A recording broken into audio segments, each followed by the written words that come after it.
I didn't grow up with money. I am on a lifelong journey to get money. I love that I'm able to take care of my family. I love, money's nice. It's amazing. Today, Wired is talking to online celebrity and podcaster Bobbi Althoff about making lots of money on the internet. This is The Big Interview.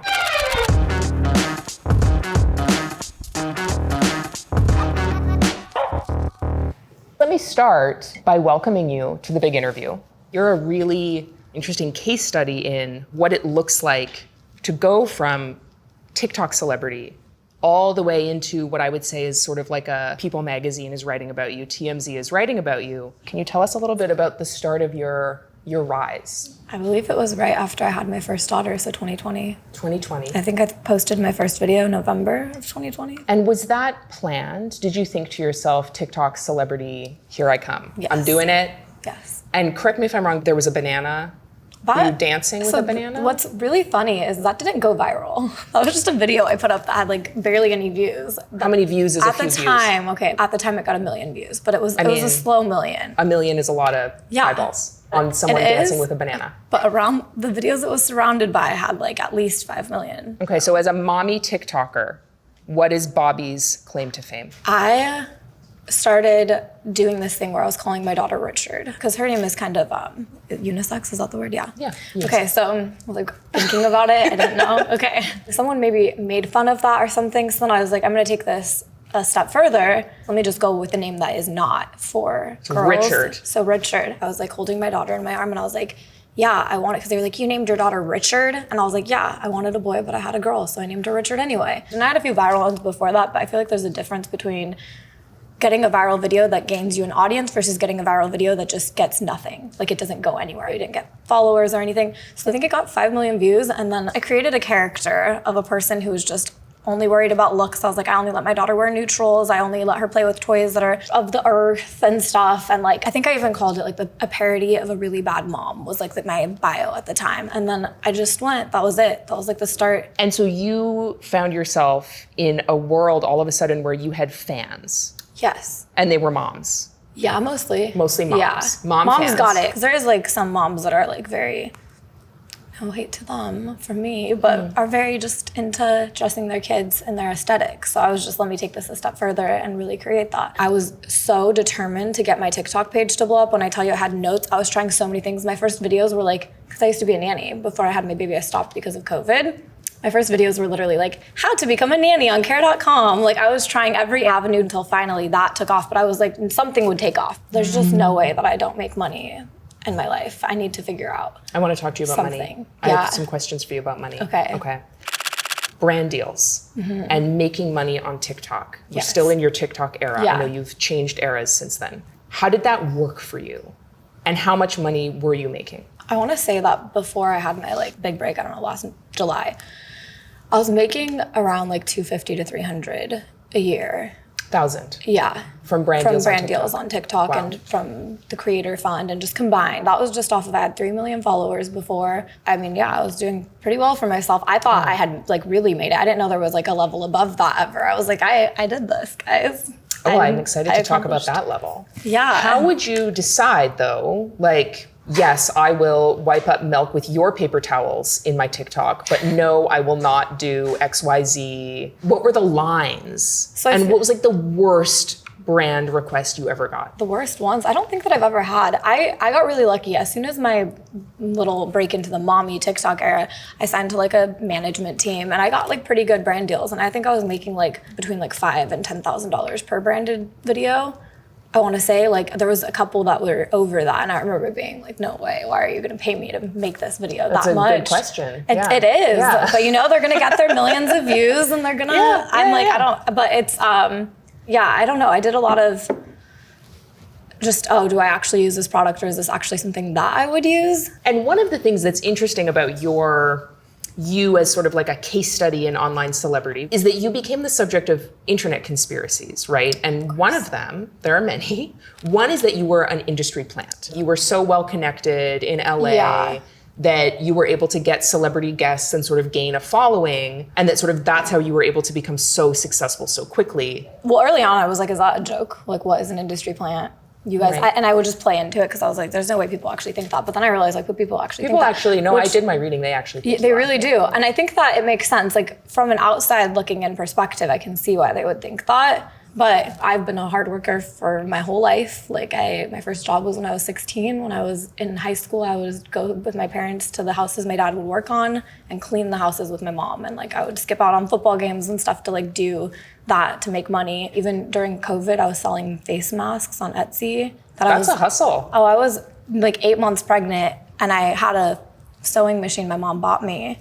And I wanted to make money because my job as a nanny, they didn't need me since COVID shut everything down. When the CDC said you have to wear all cotton face masks, so I was like, this is my time. You can use the ones. I was like, this is my time to shine. Did you shine? How I much made did you- $3,000. That was like 300 face masks. I would stay up all night and just sew. A brand deal sounds way easier. It was I'm so gonna be much honest. Yeah, easier. It's so better. easy. It sounds like a better way to make a living on the internet. Yeah. I agree. I know that's a controversial thing because a lot of influencers say like, this is so hard. But as someone who's lived that both lives, I will tell you right now Are you having a hard time? that no. I'm like, how is this real? At any moment, I'm like, this could all just be taken away and I'll go back to working at like Sonic or Jersey Mike's or all the places I've worked in my life. But it's so easy. It's crazy. Selling face masks is much harder. My fingers hurt. I was tired. It wasn't as very fun. unpleasant. Yeah.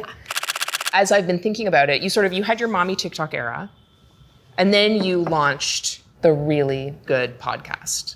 The way that my podcast started was that I was like, 250 is great and all, but it's hard to come up with content with just me every day. $250,000 a year as an annual income is great and all. Yes. It is great. It is It's great. But I was like, this doesn't have longevity, you know? Like it's not what every day I'm having to come up and like go viral. And it's like, no matter how long you've been doing it, going viral and being viral is not easy. So it's like every day I was still posting 10 videos a day, even when I had my 3 million followers. And some of those videos would completely flop and get like 50,000 views. And I was just constantly having to think. And I was like, the only thing that is so successful every time is collabs. And then I saw this video of a girl talking about how much she made from her podcast. And I think I mentally decided that she made like at least 300 a year on her podcast alone. And I was like, that's what I need to do next. Like I need a podcast. So I started it. It was first called So You're Rich. And Was I was it? Yeah. And I was interviewing rich people. Money, a recurring theme. I didn't grow up with money. I am on a lifelong journey to get money. You want money. I love my life now. I love that I'm able to take care of my family. I love Money's nice. it's amazing. Like I think more people should talk about the fact that making money can be a primary driver of waking up in the morning. I know. Yeah. I lived my whole life like struggling. Now to not struggle, it's like such a driver. Like I wish I could help more people. Like that's why I love teaching people about TikTok and stuff and how if you just push yourself, you can do it. You could do it if you need to. I don't want to do it. You can. I don't want to. You should. You can make your first TikTok together. Fine. Okay. With you, fine. So you moved into podcast world. Mm-hmm. You paid people $300, I think, to help you get your first guests. Well, so my first guest was Miranda Sings. I was basically just DMing anybody I had with a following. The idea was like I would interview rich people and I would be like, so you're rich. Tell me about how you got there. Yeah. It was supposed to be a parody of Guy Raz, How I Built This. Because that's my favorite podcast. Like I told you, I've been listening to podcasts on how to build money my whole life. And I was like, I'm going to make a parody of that because I don't know how to interview. Because first I was researching how he interviews people and I was like, oh God, this is a lot of work. Let me just go in there and know nothing. It's a lot of work. It's so much work. Like you have notes. I just have a get whole to show notebook up here. Yeah, no. I have, I think, like multiple pages. That's rough. I don't. Questions here. Is the notebook prepared. just for show? Because you kind of have it open and then you have paper on top of it. This is just my method. It's okay. This is my method. I'm a journalist, so I have my method. I love it. You have yours. I love it for you. Mine is nothing. Sometimes I'll be like, can you guys give me a few pointers right before I walk in? And then that's what I have. That's what you do. It's just me. And it's like, I don't know. It's easier. And it makes money. And it makes money. Exactly. So when did it turn into the Very Good podcast? After the first episode. It didn't last long. No. Yeah. So the team that I was with at the time, I'm not gonna call them out or anything. They're great people. I don't actually. The company doesn't exist anymore. No. They sent them in my pilot of it. Oh no.